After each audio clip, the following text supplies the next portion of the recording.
je me suis rendu compte à quel point ce pardon que j'avais accordé était libérateur. Et même aujourd'hui, je le sens. Je sens que je suis libéré d'un poids.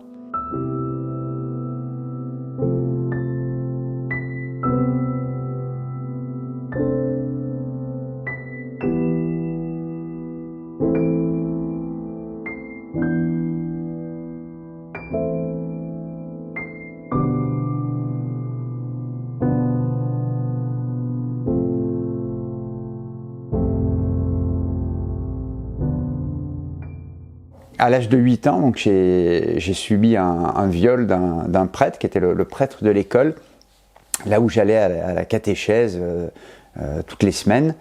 Ça avait commencé en cours de catéchèse où le prêtre me faisait sortir très régulièrement pour pouvoir ensuite me retrouver dans le couloir, m'embrasser, me caresser. Il y a eu le viol à proprement dit, là dans son appartement à lui, où il m'invitait aussi régulièrement, il m'offrait des bonbons, des petits cadeaux. Et puis il y a une fois, il m'a emmené dans sa chambre. Mes parents ont alerté le diocèse et le prêtre a été muté. Et après, on n'en a plus parlé avec mes parents. Voilà, l'affaire était soi-disant réglée.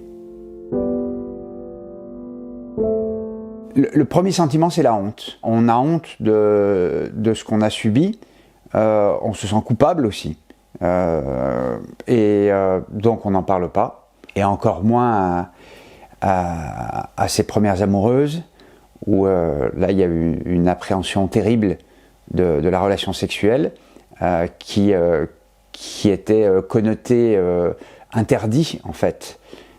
30 ans de silence, 30 ans à ne pas savoir si je transgresse un interdit lorsque je me retrouve nu dans un lit avec une femme. 30 ans à étouffer l'angoisse en portant le masque d'un autre, avec un peu d'alcool aussi, pour avoir l'air. Moi, j'ai juste pas su dire non. En fait, j'avais vraiment l'impression d'avoir deux facettes. Il y avait cette espèce de facette clownesque pour attirer l'attention, pour avoir cette reconnaissance. Et puis, en même temps, à côté de ça, il y avait un profond sentiment de mal-être. Voilà, que je cachais à tout le monde. Je faisais du théâtre amateur pendant 10 ans et en 2015 j'ai décidé de me professionnaliser.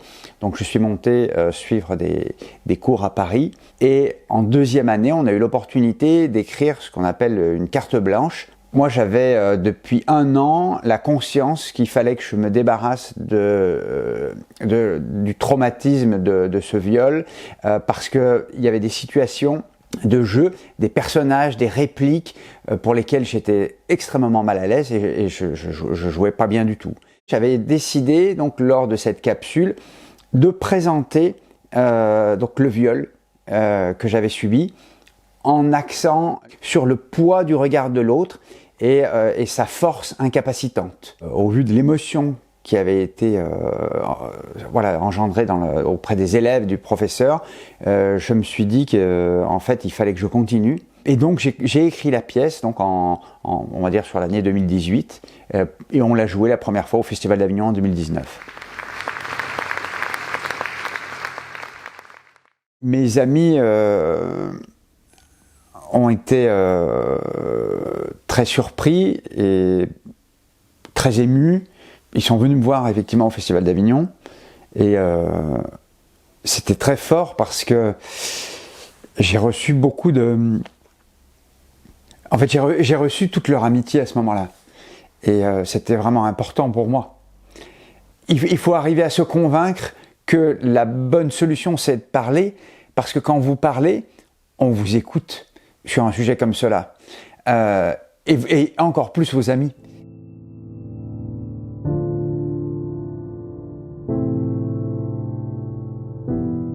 J'ai toujours pensé que je ne pardonnerais pas au prêtre qui m'avait violé.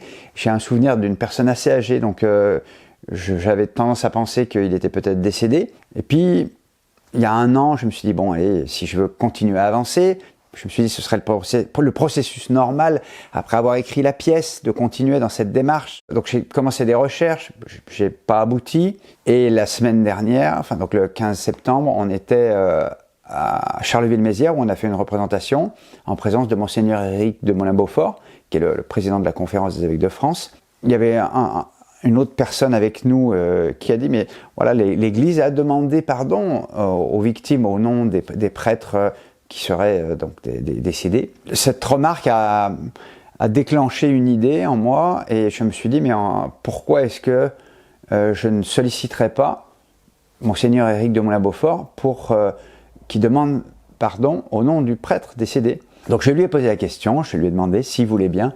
Il a pris un temps de réflexion, il s'est levé et il l'a fait. Et ça a été un moment extrêmement émouvant et je me suis levé aussi et je lui ai dit que j'accordais mon pardon. Ça a été vraiment intense en fait. Et même aujourd'hui, je le sens. Je sens que je suis libéré d'un poids et je me dis que c'est très important. Chacun a son parcours et je ne pense pas qu'il faille le presser. Il faut le laisser mûrir et quand on est prêt, il faut y aller parce qu'après, on se sent vraiment libéré.